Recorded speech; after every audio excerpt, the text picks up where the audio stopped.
everyone, and welcome to today's Rural Energy Dialogue, where we'll be talking about how to advance the clean industrial deal in rural areas. My name is Dave Keating, and I'll be guiding us through today's conversation.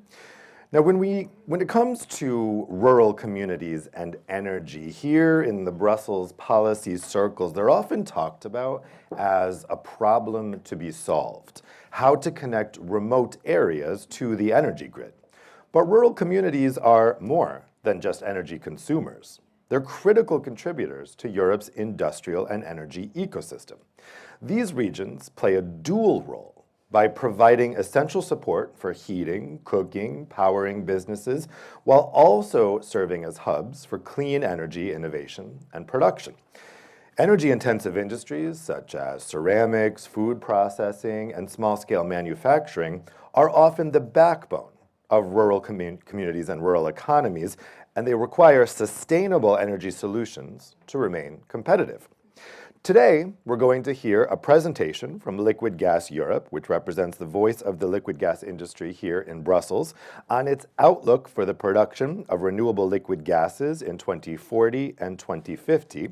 It's looking at how bioLPG and other renewable liquid gases will contribute to Europe's energy transition. You can find a copy of the report out here in the reception area.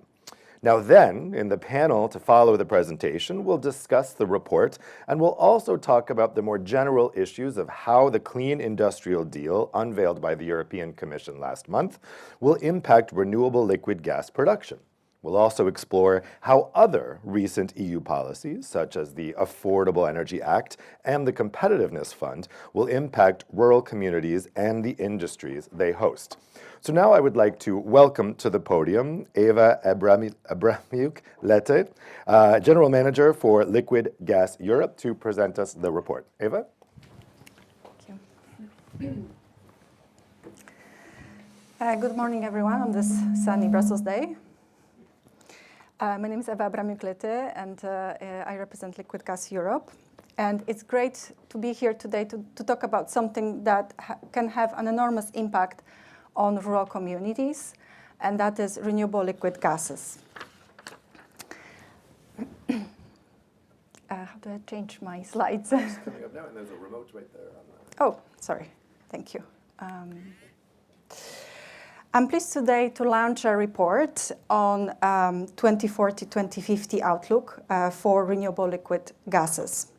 This document is more than a report. It's a comprehensive roadmap. It's a roadmap not only for production, but also for policy and how policy can support the upcoming production of renewable liquid gases.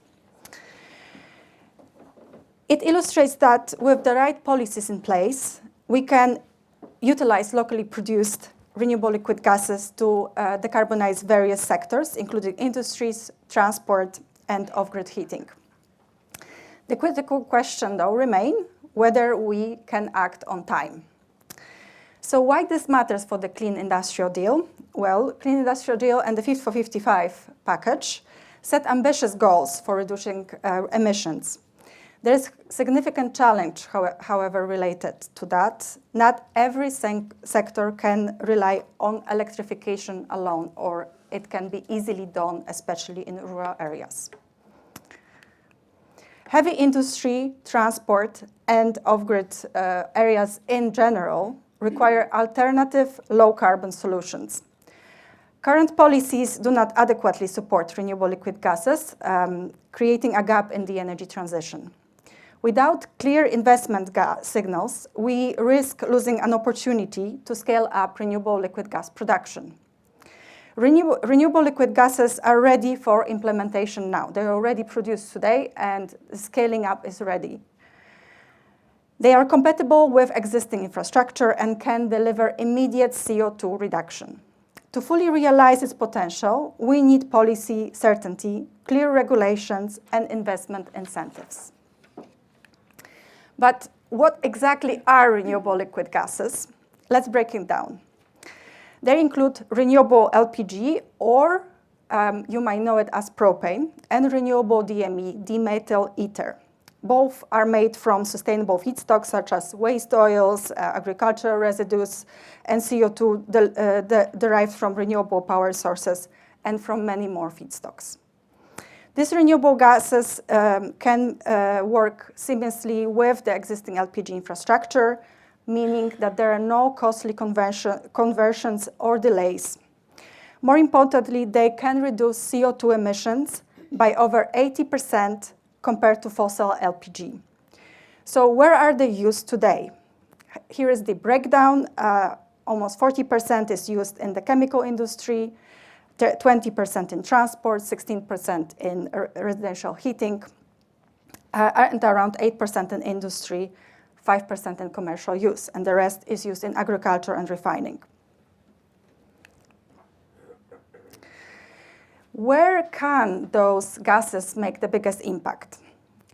Firstly, rural communities and businesses. Almost 137 million Europeans live in rural areas, and many of them are heating and using it for transport and other sources. Nearly half of small medium enterprises are based in rural areas. In transport, almost 8.2 million vehicles are using autogas today, making a #1 alternative fuel today. Finally, it's used in the industry and high temperature processes.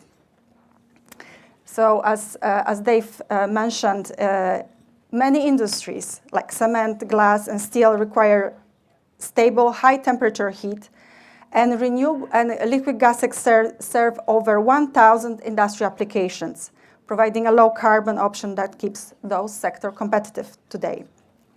It's also used in heating and also provides energy security as a backup source for rural communities and a backup source in electricity. When we look at the findings on our report, and when we look at the future of renewable liquid gas production, the potential is significant. Europe could produce around 7.5 million tons of renewable liquid gas per year, with a projected range between 5 to 9.7 million tons. This represents a substantial shift towards scaling up domestic low-carbon fuel production. By 2050, this production could increase dramatically to 27.4 million tons, or 350 terawatt-hours annually, under the high supply scenario, with a possible range between 17 and 38.4 million tons. This means that renewable liquid gas could replace majority of today's fossil LPG consumption, ensuring stable, low-carbon fuel supply for rural communities, industry, and transport. The chart illustrates these projections, with the columns showing the median forecast and the line representing a full range of expected production outcomes. So it offers a data-based outlook on how far Europe can go with the right policies and investment in renewable liquid gases. Scaling up production is key to ensuring long-term energy security and reducing reliance on imported fossil fuels.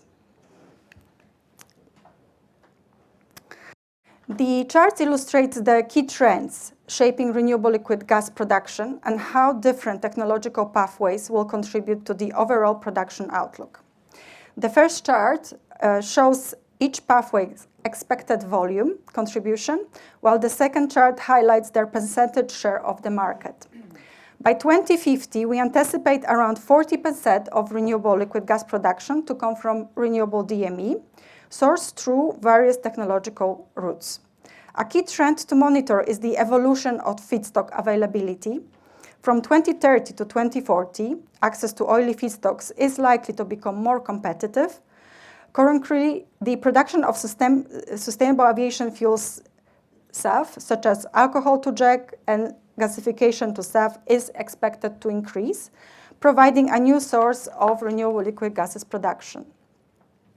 By 2040, emerging technologies like power-to-liquid, e-fuels, and biomass gasification will become commercially essential, primarily driven by feedstock availability and policy mandates.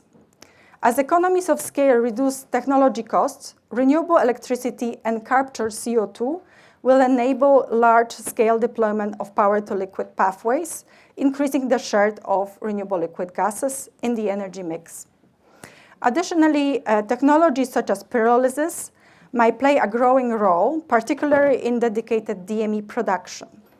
While forecasts beyond 2040 and 2050 are less certain, we expect a mix of established and emerging technologies, including HVO, power-to-liquid, gasification, and pyrolysis to drive production. The pace at which those technologies scale will largely depend on policy support, access to low-cost renewable electricity, and ongoing investments in innovation. Ensuring the right regulatory framework is in place will be critical to unlocking the full potential of renewable liquid gases as a reliable, low-carbon energy source in Europe's future. This chart, which is difficult to read, but you can actually access that in the report, shows that meeting the projected highs supply scenario for renewable liquid gases production requires a very careful assessment of feedstock availability and efficiency. The model that we developed for this report calculates the feedstock volume needed based on the conversion efficiency of each pathway, ensuring that supply aligns with the expected production outlook. It's important to note that in by-production pathways such as HVO, renewable liquid gas is not the primary fuel, but is a co-product, meaning that its actual feedstock footprint is lower than the total consumption. For example, the HVO pathway, renewable LPG makes only 5 to 10% of the total fuel output, with the rest contributing to sustainable fuel like biodiesel or sustainable aviation fuel.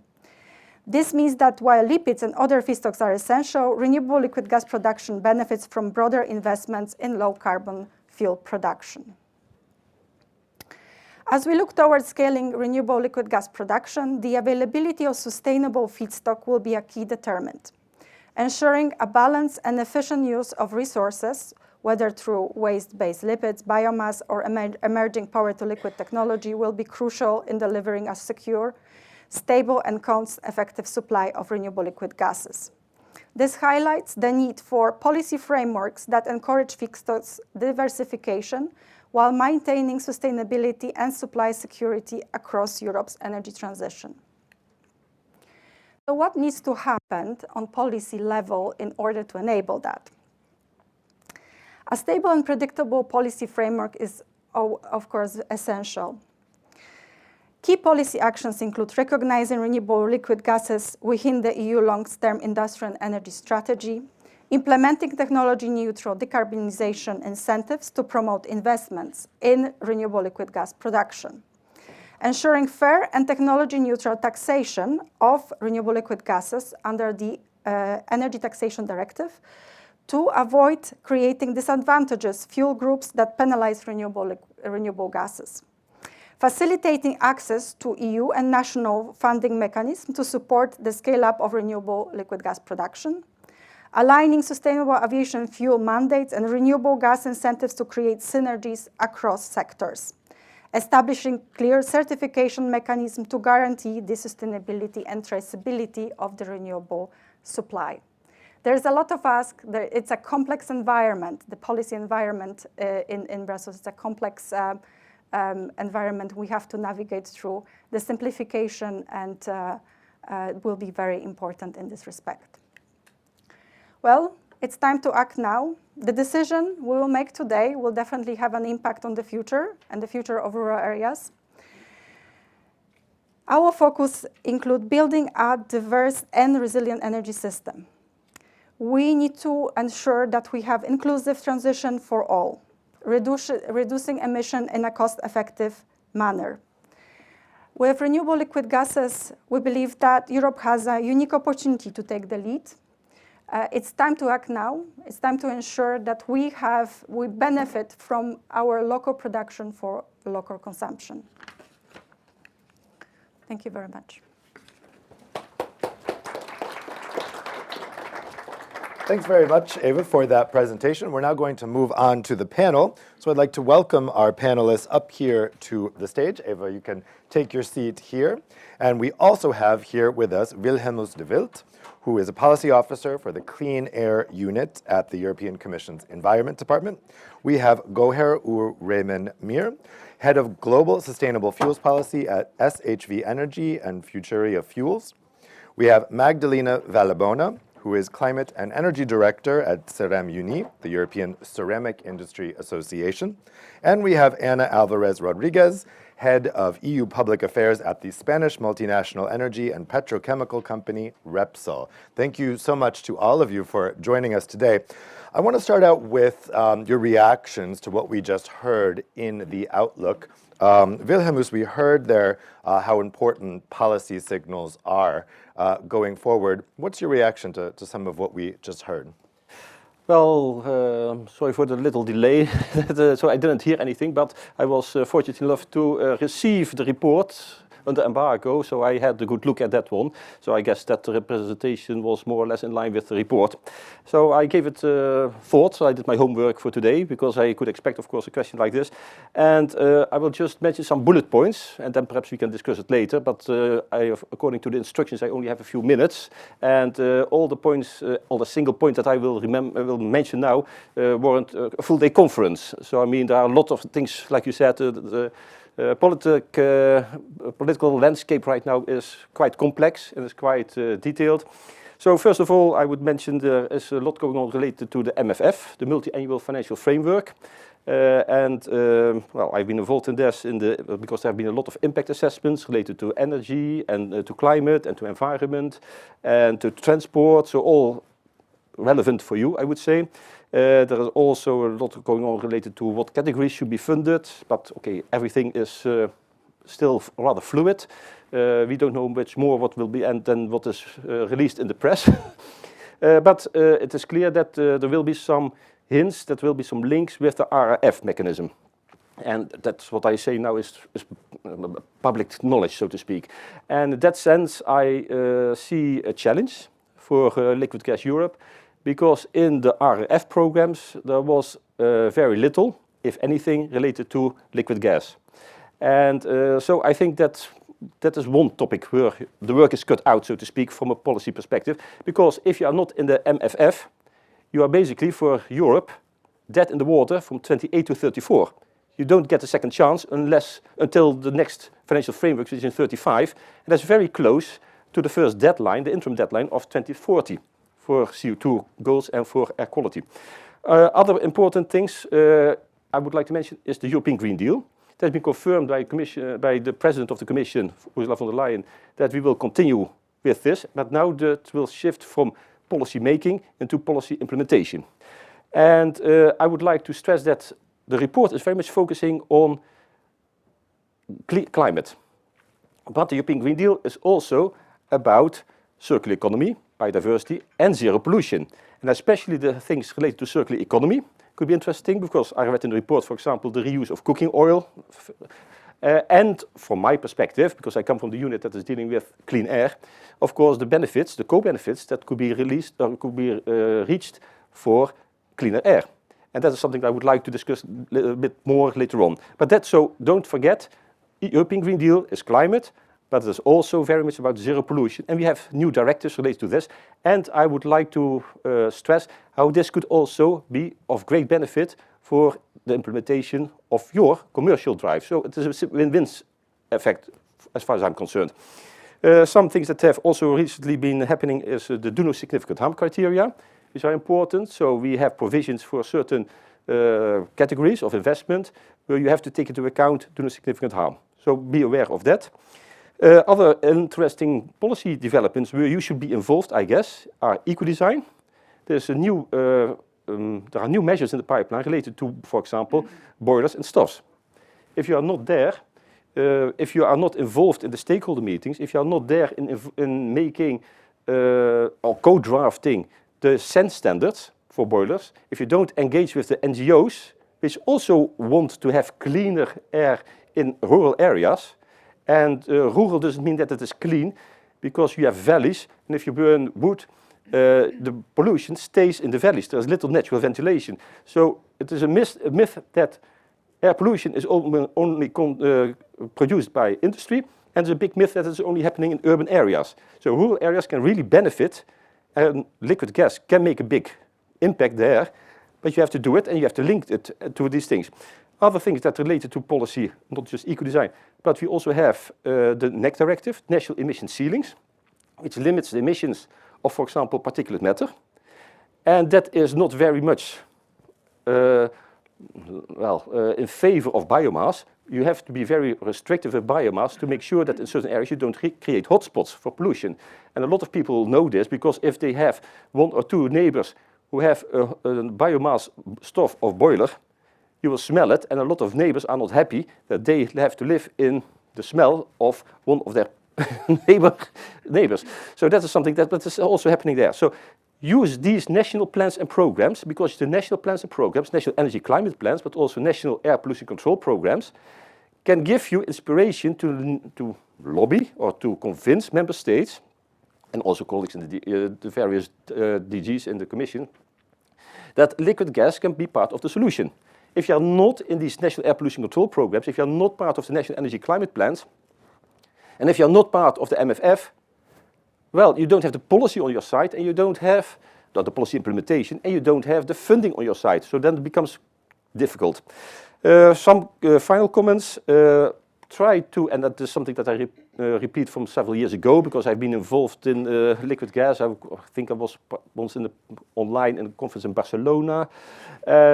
Something that I mentioned then, try to highlight what you can perform, what you can give to the society by doing a LIFE or Horizon project. But also there, the windows of opportunity are closing very fast, because the Horizon work plans are now being drafted for 26, 27.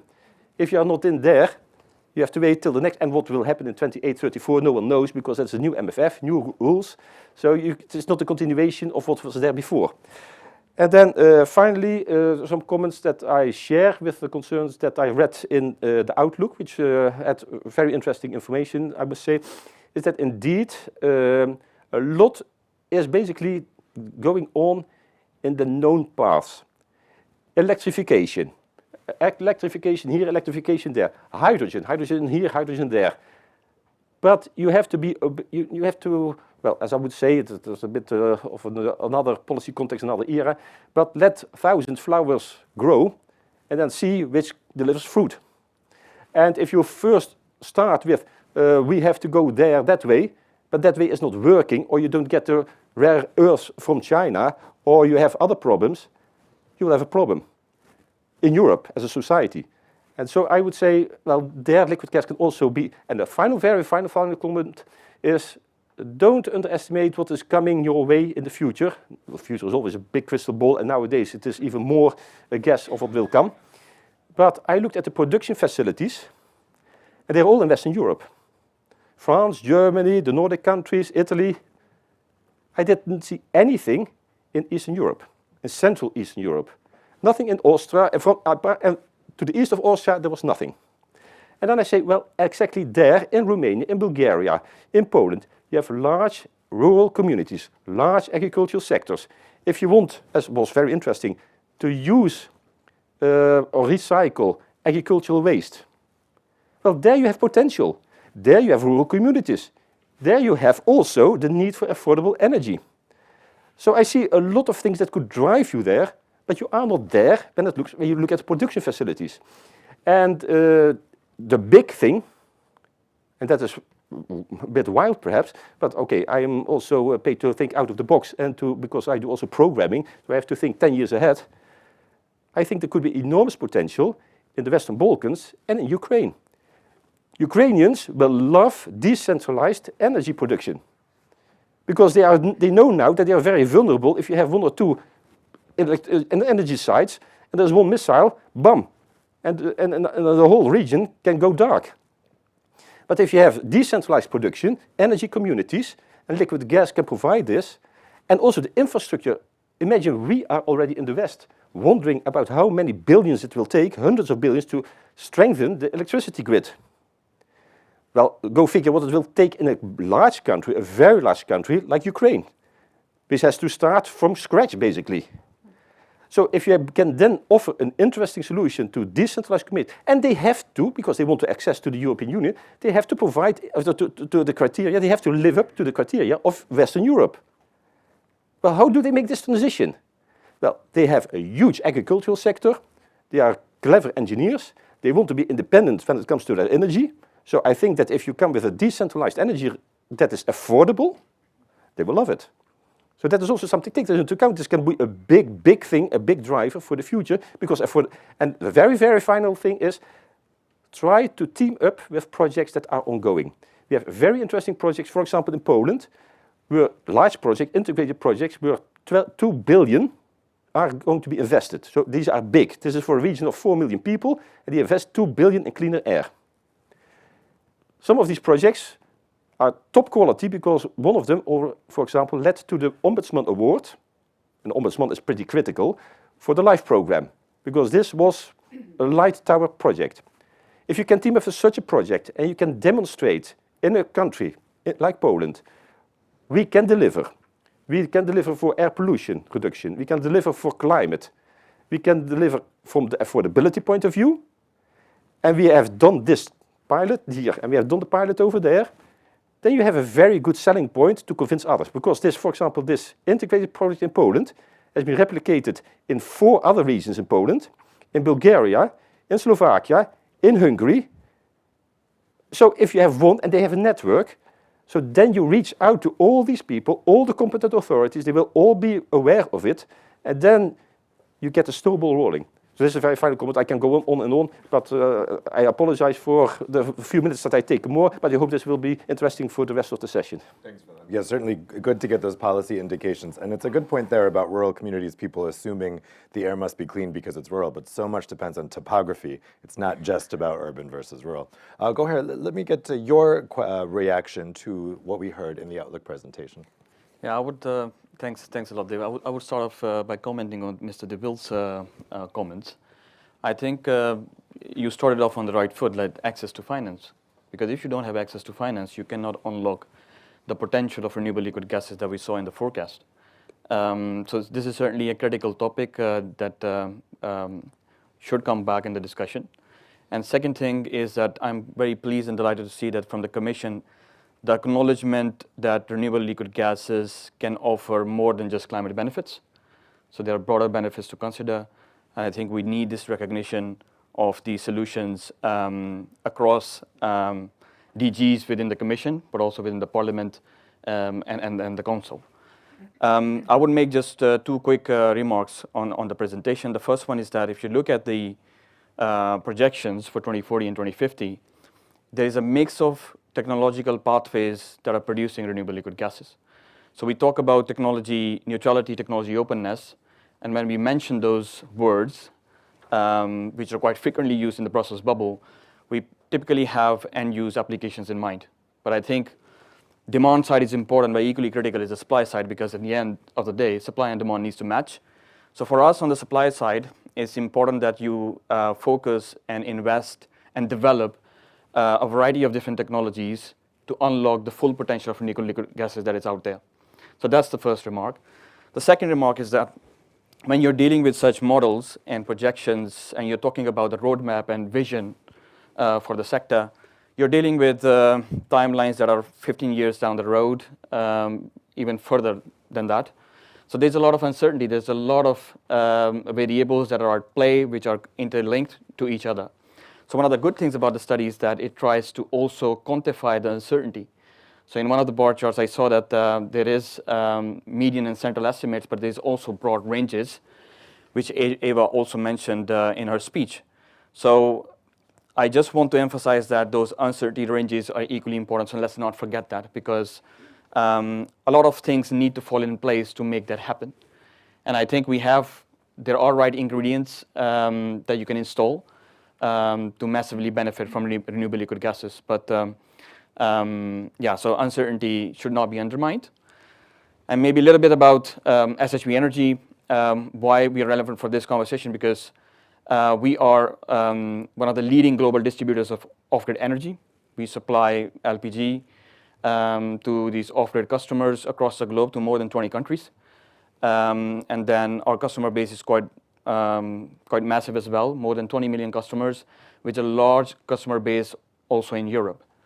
And also within SHP Energy, we have installed a business unit called Futuria Fuels. This is where I'm located, with a mission to supply sustainable molecules and solutions to our business units across the globe to help them advance on their sustainability and low carbon journey. I feel very proud to say that we pioneered the launch of bioLPG back in 2018, when we procured first delivery of bioLPG from Neste Refinery in Rotterdam that is making renewable diesel.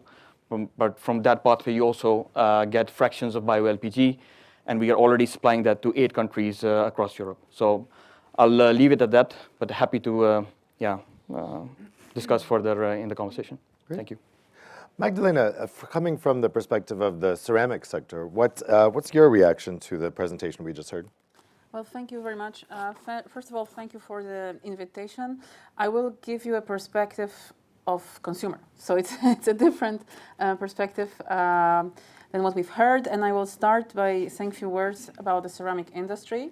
It's a locally based industry. Most of our companies are SMEs. 80% of our companies are SMEs, and they are based usually in local or even remote areas of the European Union. We have over 1,200 installations in the EU, in the ETS system, which is the number which is the highest from all industrial sectors in the EU. And you can also imagine they are spread all around Europe. We are in all member states producing. Depends on the country. The products are very heterogeneous. As you know, ceramic can be everything: a brick, a roof tile, wall tile, floor tile, refractory, but also tableware, sanitary ware. It's a very heterogeneous industry. What we have in common right now, I can mention, is that we use natural gas. So in 80%, our industry all around Europe uses natural gas. So it's the main fuel. The 20%, remaining 20% is electricity. We have, of course, huge potential for decarbonization in different directions. I will mention in a second. And just also on the side of jobs, we represent over 200,000 direct jobs. So it's a highly labor-intensive industry due to the fact that we still have mostly SMEs. And also, as mentioned, they are located usually in rural areas, often really remote areas where they deliver the main employment in that area. So we have few clusters, not just to also explain. We have some clusters, but they are mostly in Italy and Spain from the ceramic tiles. Otherwise, the production is pretty much everywhere. When it comes to the role of gas, we have a specific production process because the temperatures are very high. They go above 1,200 for brick and tiles product, but even above 1,600 and 700 for refractory products. So you can imagine we need stable and secure supply 24/7. So the kilns run non-stop. That's why for us the security of supply is key, and also, of course, on the other hand, there is affordability. We have seen that through the energy crisis in 2022, of course, there was a huge price shock for the industry, but we have seen, and I can mention it here, the positive role that LPG has played for us. For many companies, it was a kind of a backup solution, because we had for some countries, where especially those which are landlocked far away from LNG, there was no security at that point, so we had to back up our gas supply, so we used LPG for that, and in many countries, for example in Austria, that was the case for companies. So we of course are open, especially what I see in your report in the outlook, we see it in a very positive way. So we are happy you are planning to increase the volumes also for renewable gases, liquid gases. And what we are also very happy to see is the technological openness and technology neutrality that the report delivers.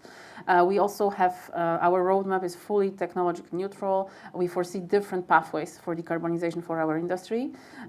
It depends on the product, process, and also the country, on infrastructure. It depends on many factors, but what we have foreseen in our roadmap is that 1/3 of the decarbonization comes through direct electrification, 1/3 through green hydrogen, and also 1/3 through what we call biofuels. So different type of solutions here, including, of course, renewable liquid gas.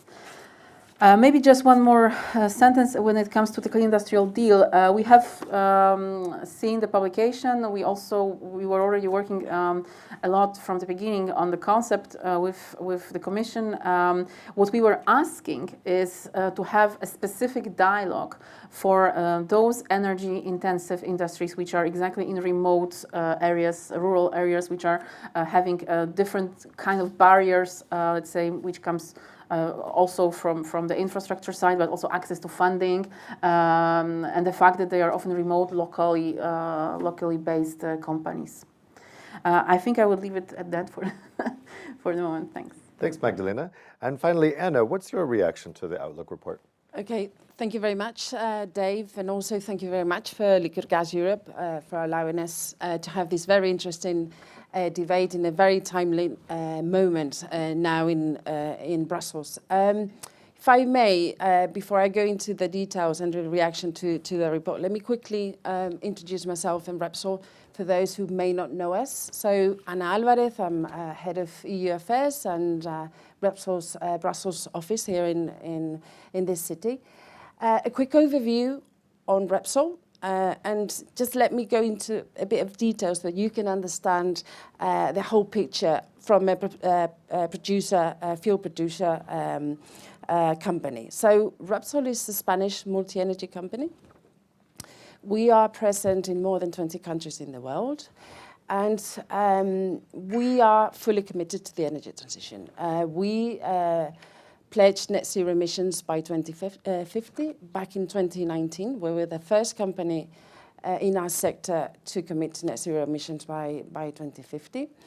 And we operate throughout the whole value chain. So from oil and gas production to renewable electricity generation, that's solar and wind. We also produce fuels. That is our huge footprint here in Europe. We have 5 refineries in Spain and 1 petrochemical center in Portugal.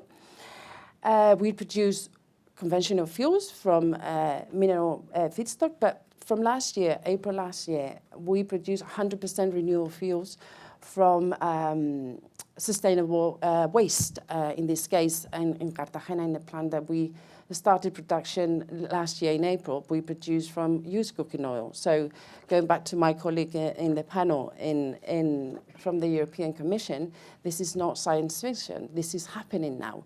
So we produce these fuels in our refineries, and we also supply these fuels in our extensive network of service stations in Spain.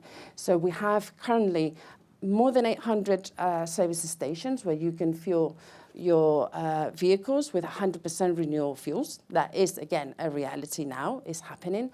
By the end of this year, we will have around 1,500 service stations where you can refuel your car with 100% renewable fuels. And also, we have an extensive network of electricity charging points in Spain, more than 2,500.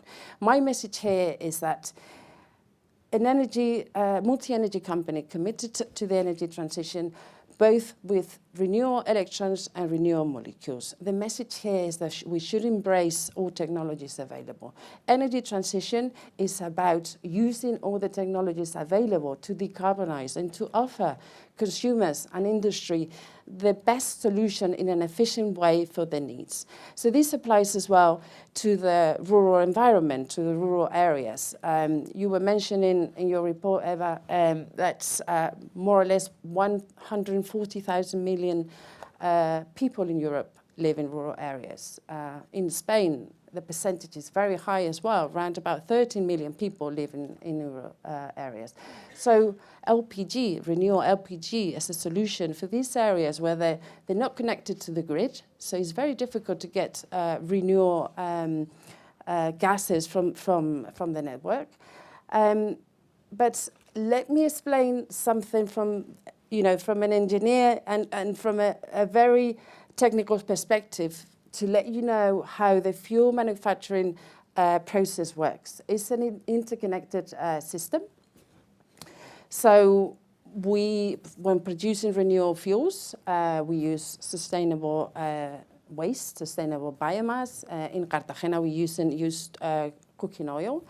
These feedstocks go into one process unit, so one type of feedstock, one process unit, but then we produce different types of molecules, renewable molecules, of different sizes and different weights.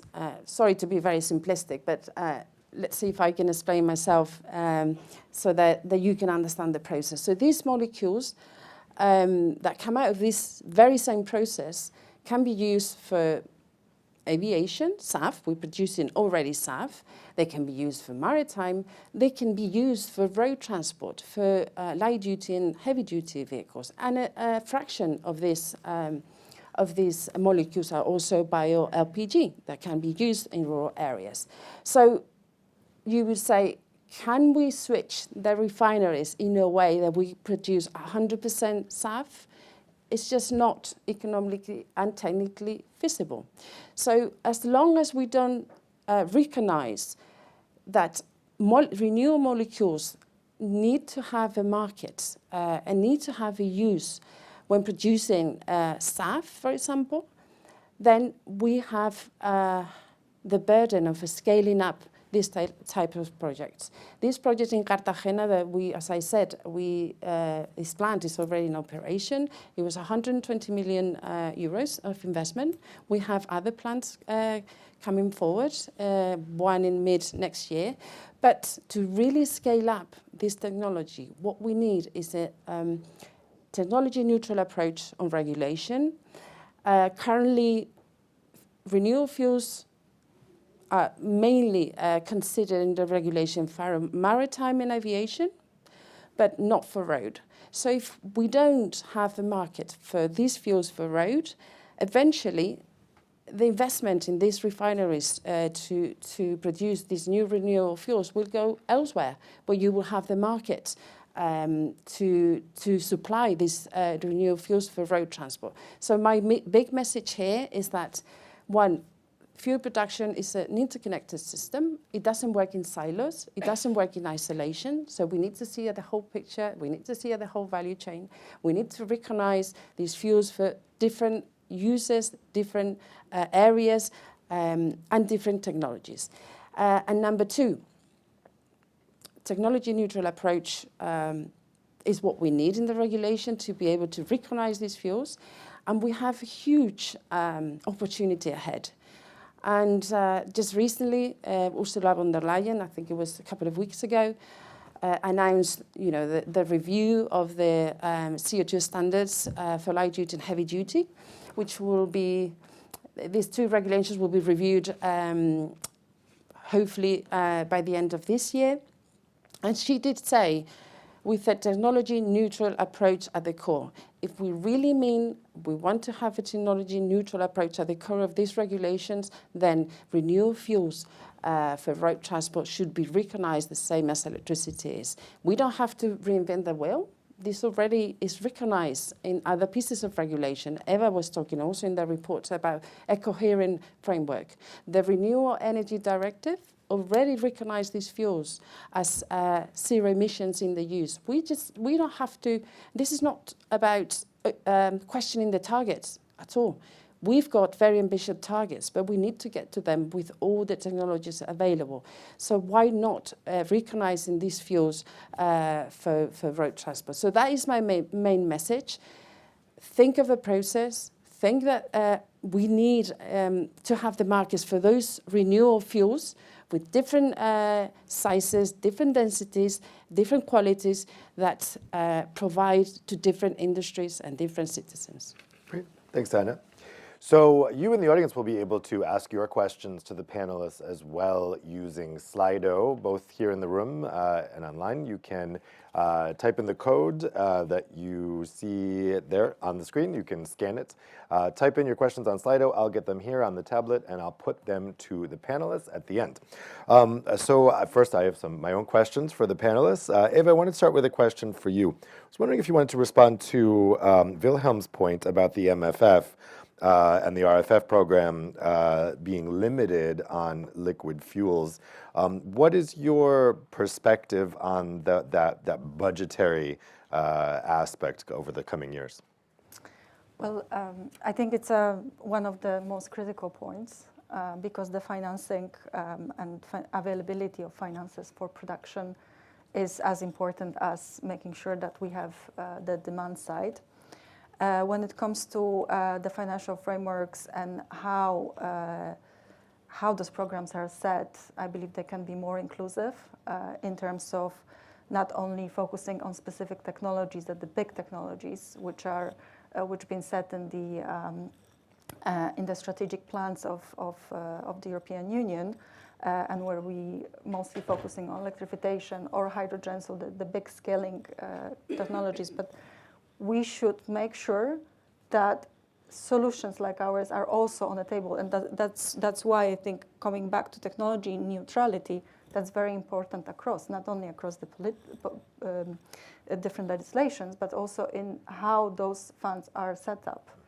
So my message is that do not forget that there are so many different solutions, technologies out there.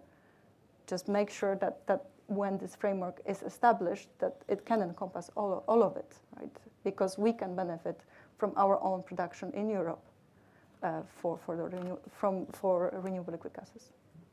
Wilhelm, a couple of the panelists made reference to the energy crisis that we experienced in the past years and the role of LPG, particularly for LNG, particularly for landlocked countries that don't have access to LPG. What would you say, from the Commission's perspective, was the role of LNG in the crisis and liquid fuels in general? How did they help? What were maybe some of the problems when it comes to the acute energy crises that we experienced in the past years? Well, first of all, I have to reply that I am from DG Environment, and you are asked something related to the policies of DG Energy. So we have to. I like to think in a holistic way, but when it comes to policy statements, I have to be very careful. I hope you understand that. Well, of course, what I can say as someone who is following the European developments, the EU developments, of course, you see that there was a rush to go towards LNG when the gas supply was cut or was reduced. So then there was suddenly this enormous push to have LNG terminals, etc. I think that overall the EU did a good job because of the very well interconnected gas grid. So even when you didn't have a terminal, you could still have natural gas coming, for example, from the terminals in Belgium or the terminals that were in very short time frame constructed in Germany. So I think there was not much of a big crisis, and that was also shown by the fact that the winter storage was quite well filled. So I think that worked well. But that doesn't deny the fact that, of course, when I look at bioLPG, and for which we are here today, that I see that there's potential, because if we generate ourselves, so I think that from an energy point of view, first of all, we need to invest still in energy efficiency. The less we need to import, and the less we need to generate and produce ourselves. So apart from the energy efficiency first principle, I think that whatever we can produce ourselves, and if then you relate to, for example, the circular economy, cooking oil, agricultural waste in the wider sense that I also read in the report, that would be so the circular economy, and which is defining waste plans at national level. The national air pollution control programs for the zero pollution ambition. If you combine this with energy security and affordability, you don't even need climate to have a very good selling strategy. And then if you add climate, of course, then you have a win-win-win-win. You can score, well, on climate, on zero pollution, on circularity, circular economy, and affordability. So I would say that one doesn't exclude the other. I don't think that liquid LPG will ever replace natural gas completely, or biogas, whatever. But if you can do methanization in rural communities, and you have energy communities, well, I'm not a technical expert in all details. I know enough of technology to make policy, and I think in a sensible way. But then perhaps you could also have these rural communities work towards LPG production.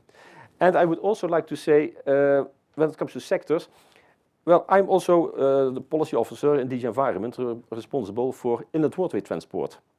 And all the time when I'm discussing this with DG Move, and of course they have their own policies, but I'm now talking from a air quality perspective, so I'm entitled to make some comments here, I would say. Then I see it is all about batteries, electrification. And then the big question is, well, you need an enormous load of batteries to ship tons of iron ore from Rotterdam to the Ruhr area upstream. And you need so much that I think that the battery volume is so large and the charging time is so large that it is not economic.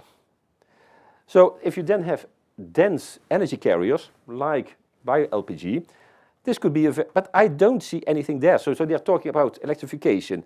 And I remember that once I was at a conference, and then Diederik Samsom, who used to be the head of CAP from Timmermans, was doing a video presentation. He was not in the room, and there was a room full of skippers because we did a project on clean air in inland waterway shipping. And then they were listening to this guy, and you saw the skippers of inland waterway transport vessels who have their feet in reality, who are family companies, who have to invest massively and who want to have some return, and who want to survive in a business with low margins. And then this guy says, well, and you can take a mortgage from the bank and you can electrify your vessel. And then one of the guys said, yeah, but my God, I am in the business of transporting coal and iron ore to steel industry in the Ruhr area. On which planet is this guy living? So, well, Samsung is gone anyway, so he can't fire me. And but apart from this, it is just a practical thing that you can make policy, but I like to develop policy that has roots in possibilities. And then I say, well, are you there? Can you provide it? There's all this talk about an alternative infrastructure. But if you're not there and if you're not involved, so they're talking about hydrogen. Well, hydrogen compared to LPG is a very low density energy carrier. You need far more volume. It is the conditions are far more critical. You have far more boil off. There's a technical term, but you have to sometimes to release it. Otherwise, the ship goes boom. You don't want that, so certainly not with hydrogen. So what are there? So everyone is going for hydrogen and for fuel cells and for electrification. And sometimes you have these things like methanol and ethanol, but bioLPG is not there. So I would say, well, could you make a business case there, and could this be a useful development? Just also for you, think outside of the box. So I am trying to advertise this in the Commission, but it is also for you. Just don't look at road transport and maritime, because there may be some possibilities there as well. So I think then, but don't forget especially the domestic heating. I think then when it comes to LNG or natural gas, there will be a push. And then I would like another comment. I'm just, brainstorming a little bit here. One of the topics that you will encounter is the discussion, and to kill you in the Commission is, but there's going to be a stranded asset. Stranded asset is one of these buzzwords that if you talk to someone who doesn't know what he's talking about, will tell you because he doesn't like what he's hearing. And I say he, but it's also referring to she, of course. So we also have women who don't listen. But then I would say, well, it doesn't work like that. So stranded asset for natural gas, because they want to kill natural gas. I said, yeah, but you also have a biogas strategy. And how do you think the biogas strategy is working if you now kill the gas infrastructure? Because in the end, there will be no consumers for all the biogas you want to plan, to produce. So if you want to produce in a staff working document, a commission paper, you want to produce biogas, which is basically the same as natural gas, but then from a recycled source. and then you don't have customers anymore. So where is the business case? And so the same goes for if you now want to invest in stoves and boilers using LPG, butane, propane. They will say, but this is a fossil fuel. We can't have that. We can't have that. We have to make our target. And then you can say, well, but we are working on the transition. We are gearing up the supply, but this is the chicken and the egg problem. If we don't know that there is going to be demand, then we will not do it. But before we do it, we can be part of your strategic plan, like the National Energy Climate Plan, of your National Air Pollution Control Program, of your waste plan, because we will get rid of your cooking oil, we will get rid of agricultural waste, so it is not getting burned on the fields, with a lot of air pollution as well. So we can provide solutions for that. So we help you for the waste, we help you for climate targets, we will reduce air pollution, and we are on an economic, and I hear this, and this is very important, and I recognize this, an economic trajectory that is feasible. You know that there is demand, so you can make the investment because you know that there is a demand for propane, biobutane or whatever, a decade down the road. And the boilers and the stoves are there. So this is something that you have to work to watch out for in the discussion. So I hope this is enough for a reply for you. I also wanted to ask you about this, this topic. What was your experience in supplying LPG to off-grid customers during the height of the energy crisis? And how would you say that the energy crisis, which you could argue is abating but not over, what effect has that had on LPG? I think on LPG side of things, the supply is more diverse, and in areas where probably natural gas struggled to be made available, LPG did come to play, did come to rescue. So from an energy security standpoint, I think we believe that LPG is a very reliable solution for these customers that are located in rural communities. But I think for us, important thing is that how would you take that customer base forward? There can be crises in our journey to low carbon future. It has to be gradual. It has to consider the needs of the customers that we are going to serve at the end of the day. And we believe the solution that we have is the least disruptive of other possible alternatives that are out there. Because you have the infrastructure, we have the distribution networks, and the product that we have available is a drop-in solution to LPG. So what you can do is that as the supply scales up of bioLPG and renewable liquid gases, you can increase the fraction of blending ratio of that product into the existing LPG supply. And then at the end of the day, we are talking about a roadmap. So we need to do this in steps. And eventually, you have a solution that can be scaled up to 100% supply of renewable energy. So I think that's one of the merits of LPG industry, which probably the other solutions don't have, because on the consumer side, you would expect a lot of disruptions, and disruptions could come at a lot of cost. So all this discussion around energy transition has to be put into perspective under certain parameters, like how expensive is a certain solution, how disruptive is a certain solution for end consumers, and so on and so forth. But I would also like to build on some of the points that Anna made. I think she did a good attempt in simplifying the production process for us, that in a refinery setting, there is an asset that exists. You can also do a lot of co-processing of waste oils using the existing assets, and on the other side of the process, you have renewable fuels. These renewable fuels and molecules come in different forms and shapes. So you cannot discuss decarbonization of aviation in isolation. You cannot discuss the decarbonization of maritime sector in isolation, because on the production side, if you look at the facility, everything is produced in the same location. That's just the chemistry. So from the policy perspective, we need to make sure that we try to capitalize on the synergies that exist between different molecules.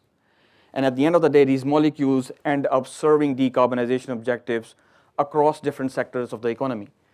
And I think aviation is critical to decarbonize, road transport is critical to decarbonize, but equally critical to decarbonize is high temperature heating. and also domestic heating. So if we want to envision inclusive energy transition, if we want to make sure that certain segments of the economy and certain communities are not left behind, we need this holistic view on policy design to make sure that all those molecules at the facility level are valorized and made available to the market.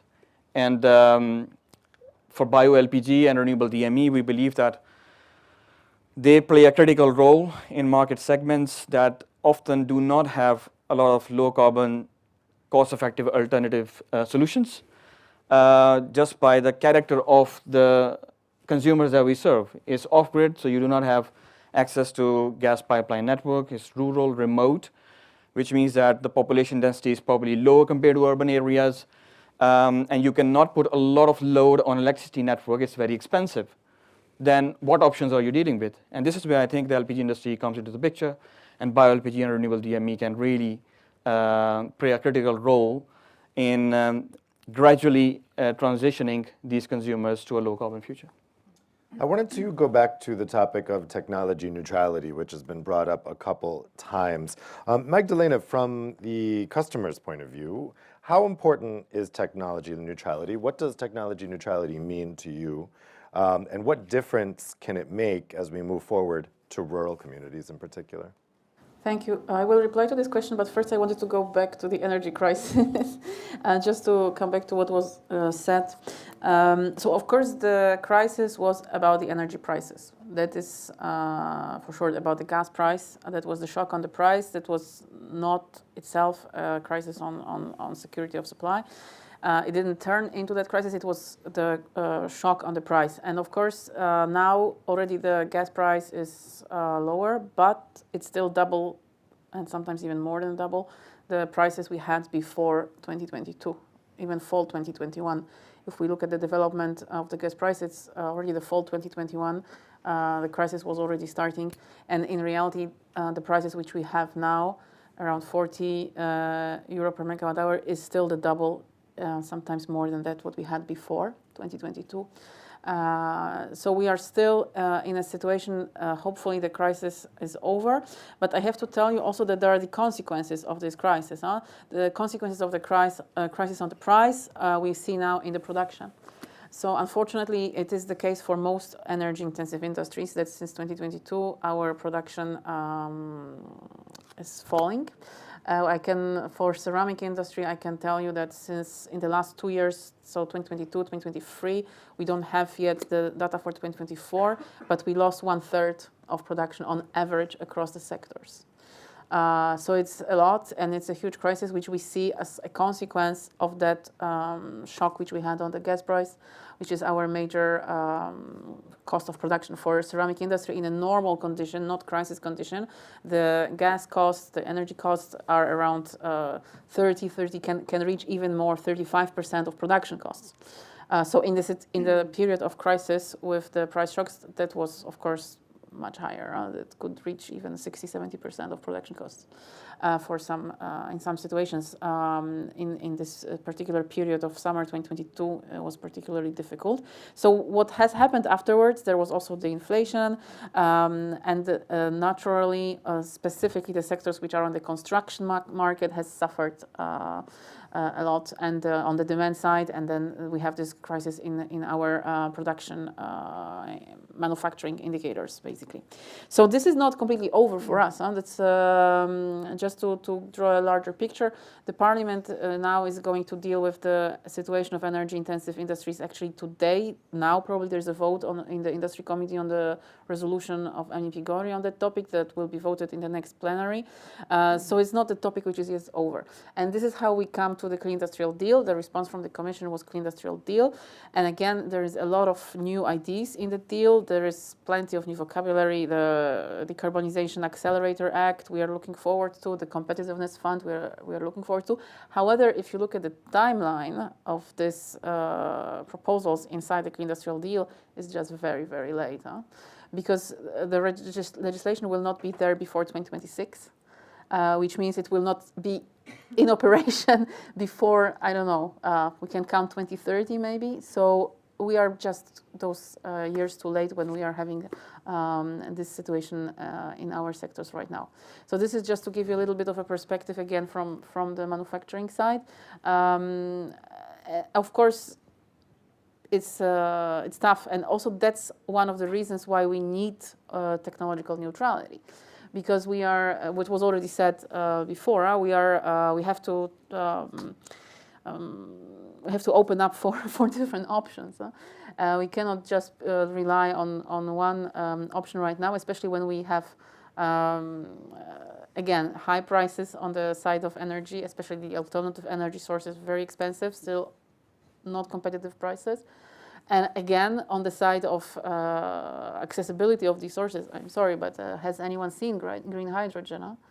Because for the moment we don't have it available for our industry. We don't have it even for testing purposes. It's very difficult. When I start talking about electrification, it's a similar story. Access to the grid is impossible to connect even a windmill in some countries. So what to speak about large-scale kiln? It's electric kiln. That's just beyond. So the grids are a large problem when it comes to electrification. But also there are several issues right now when it comes to technologies on the side of cost and on the side of availability. So I think that's why we also need all options. We need to try out all options. We need to be open to all options. We need funding for all options. This is where it comes, this technological neutrality, and I would even say more, technological openness at that stage. Anna, you also mentioned technology neutrality as a critical issue for Repsol. How important is it for you guys? Before I answer your question, if I may, Also, I just wanted to react to my colleague here in the panel. Sorry, I don't want to pronounce your name wrong. Wilnemus, correct? Just to say thank you very much. It's music to my ears to listen to the European Commission being pragmatic. This is great to hear. I wish other DGs also had the same approach. So, and now going back to your question related to this as well, what is technology neutrality? Really, the bottom line of it is pragmatism. We need to decarbonize. We need to establish a decarbonization roadmap. Why would not we use all the available technologies that we have at our hand to decarbonize now and in the future for different uses, for different purposes, for different consumers, for different industries? That is technology neutrality, pragmatism. Let's forget about ideology. It doesn't work now. We are in a very competitive environment globally. I think we've not talked much here about competitiveness, but this is the mantra of this new commission.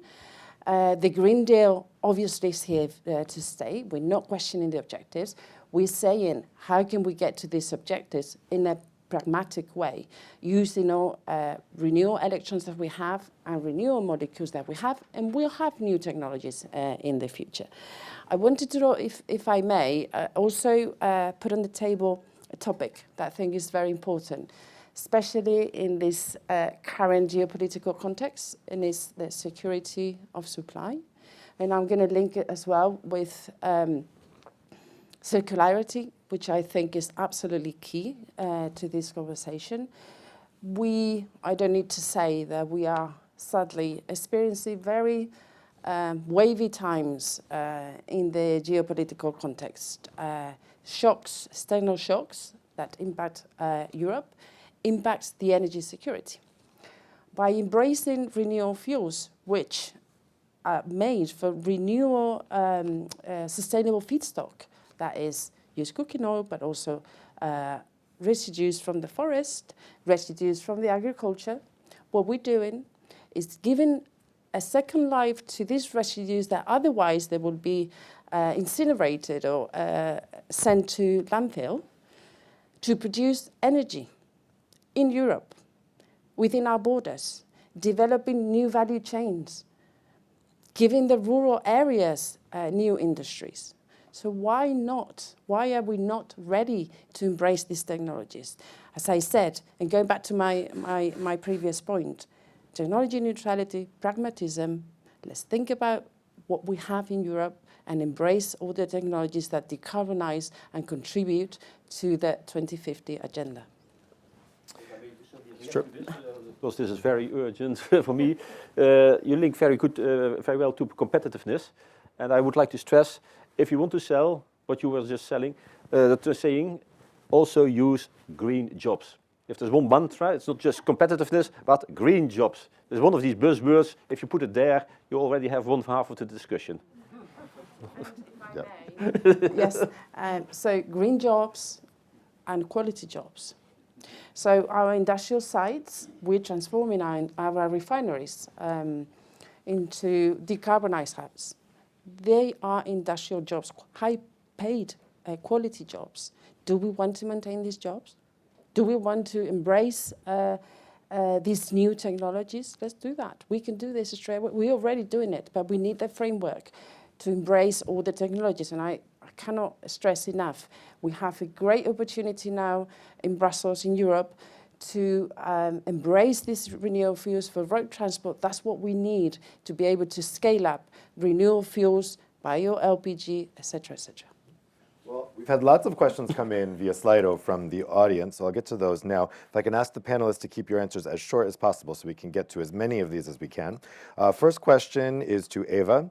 It's from Dom Moxon. The question is, does Liquid Gas Europe see any impediment to availability of the necessary feedstocks for co-production? So we had a very thorough analysis of the feedstock availability, and our projections show that there is enough feedstock available for production of renewable liquid gases. Of course, we look at very different types of pathways, and each pathway has their own constraints, but overall, we don't see any constraints for the availability of feedstocks, and we look primarily for availability of Europe-based feedstocks as well, so that's also important. Excuse me. Okay, next question. I'll put this to Wilhelmus. It's from Julia Stark. You were talking about the new MFF.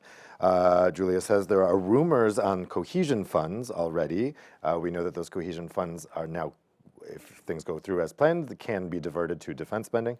So how to strengthen Bulgaria, Hungary, Slovakia production, Eastern European production as mentioned, which it was mentioned is lagging in terms of comparison to Western Europe. Should we rather reinforce the EARDF or in general CAP funds? And also how to include Ukraine in this? Well, I'm not Ms. von der Leyen, so I don't set the policy for MFF. Like I said, the MFF situation is very fluid right now. We provide input, and it is discussed by DG Budget. The SecGen is involved. These are the important DGs that will develop basically the framework for the funding.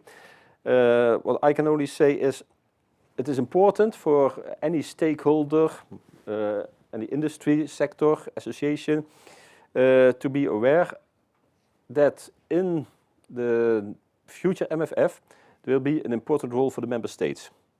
So I'm pretty sure there will be cohesion funding or equivalent. It may not be called a cohesion fund, no one knows what it will be like or how it will be called, but there will be something there because we still have regions that need to be developed.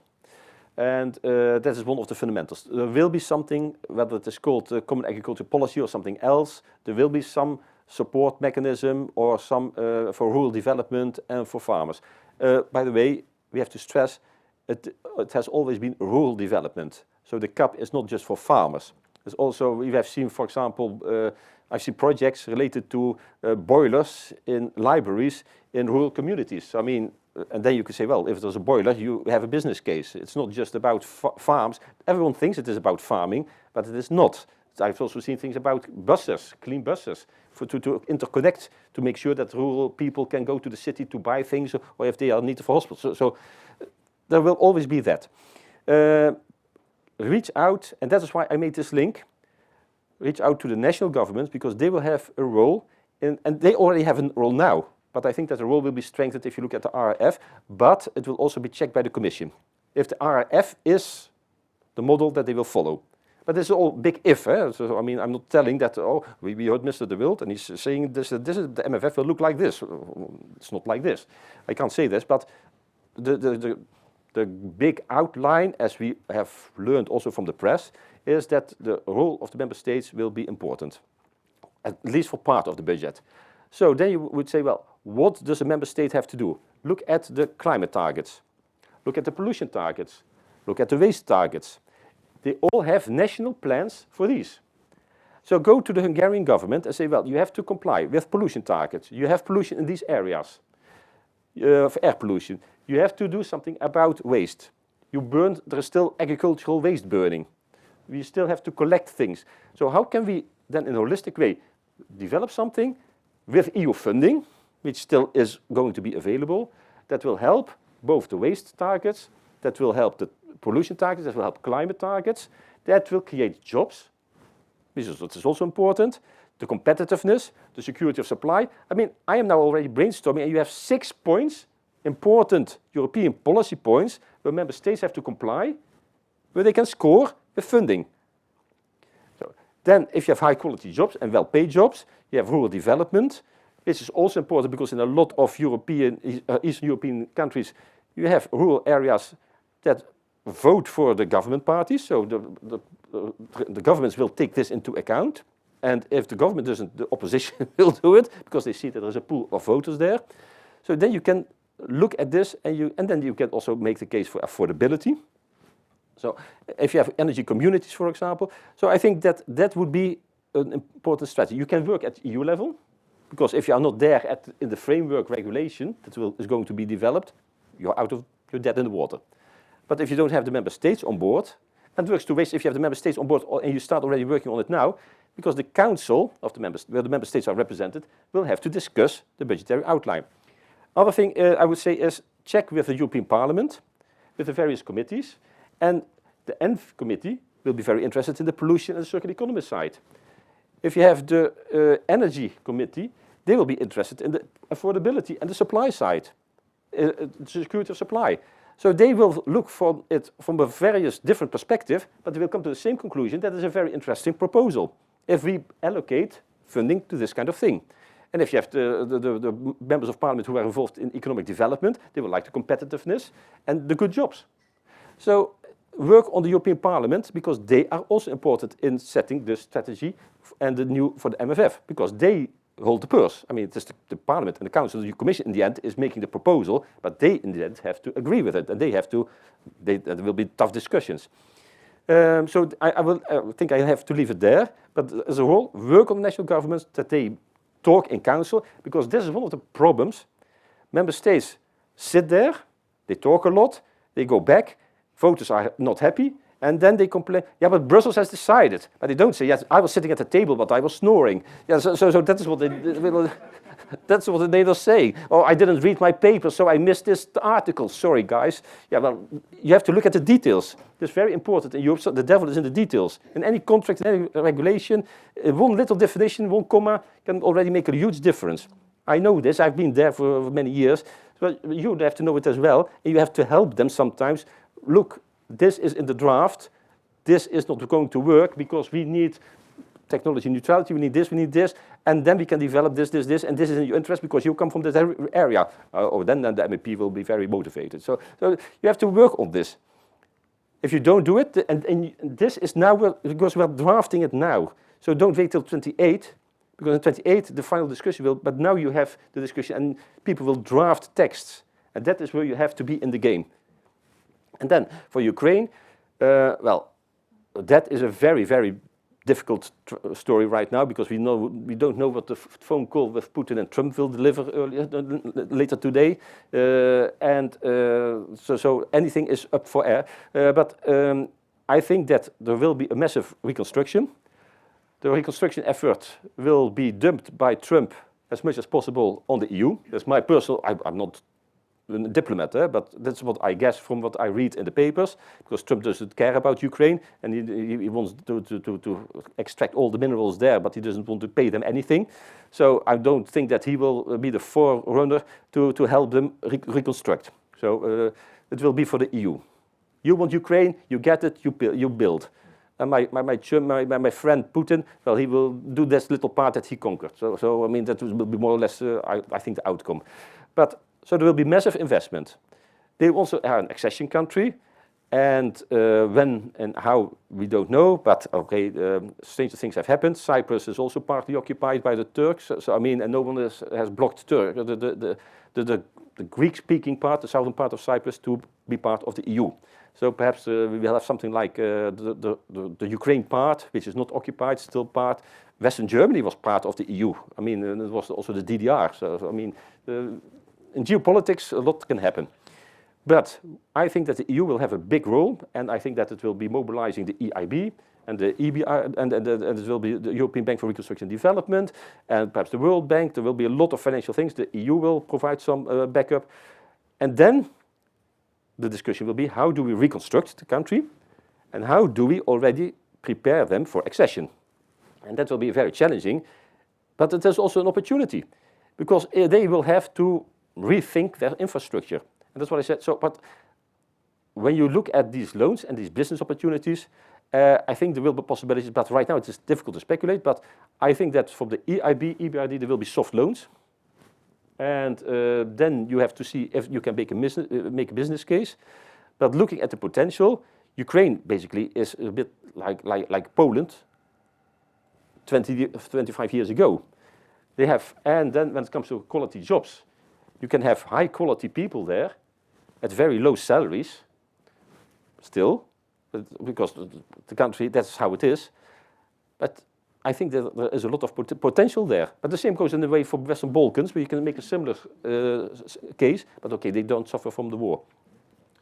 Anna, the next question is for you. The question is from Paul O'Connell. In your experience over the last year of production, is all product produced in Spain resulting in biopropane, or is biobutane and renewable DME also produced? So, if I'm getting the question right, if I'm understanding, the question is whether we produce biobutane or biopropane. So, as I said, the production that we have now, 100% renewable fuels in Cartagena. We're producing bioLPG, biopropane. We are already delivering this bioLPG to certain clients. It's still small production. As I said, the main part of the production, and this is just chemistry, goes to aviation and road, to different businesses that, you know, they are asking for this product, they're using this product in the same facility with the same infrastructure, and yet it's a reality. So we are delivering this LPG, biopropane to clients currently in Spain. Small production still, but hopefully if we have some colleagues in the European Commission with a pragmatic approach and very open view on renewable fuels, we'll be producing much more in the near future, so we can have a business case for the investment to happen, to scale up. Go ahead. Yeah, I just want to build on the comment from Anna. I think in the discussion we have talked a lot about co-production processes where the primary molecule is SAF or a renewable diesel, and then bioLPG is just a co-product.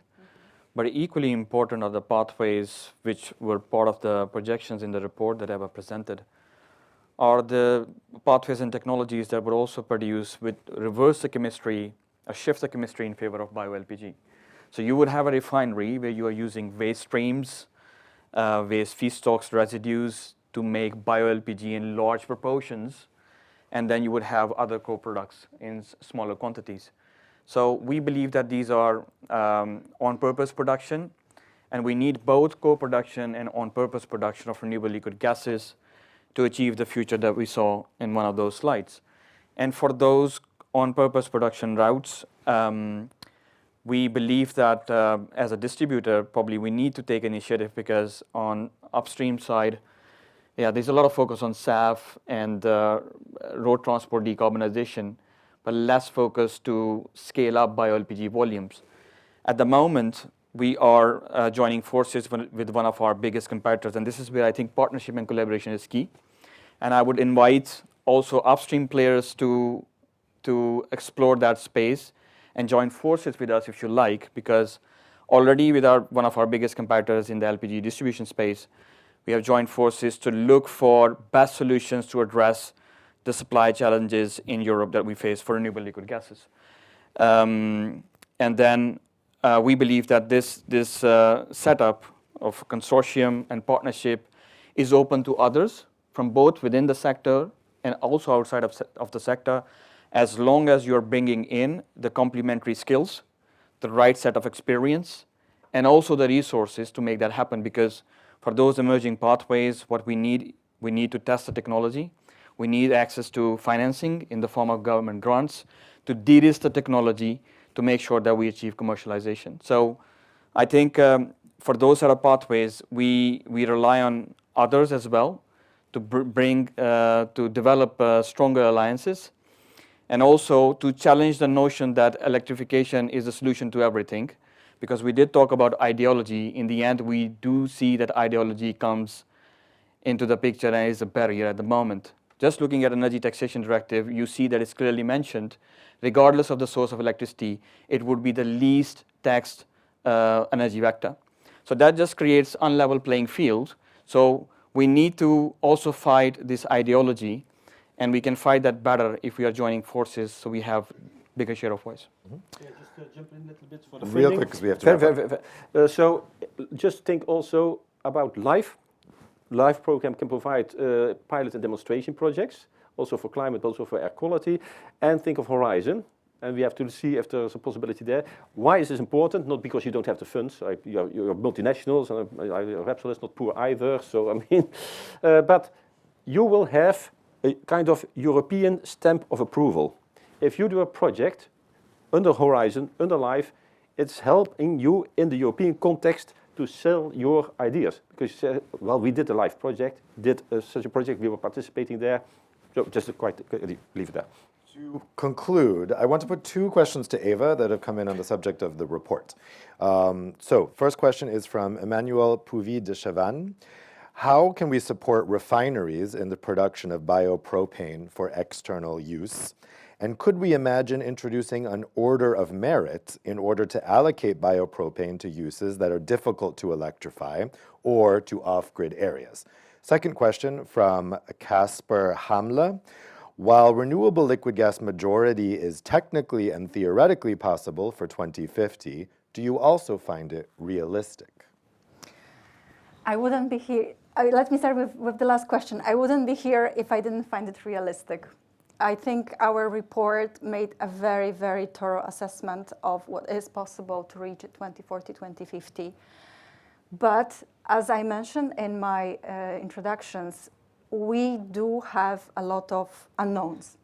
And those unknowns is the policy, how it's going to develop.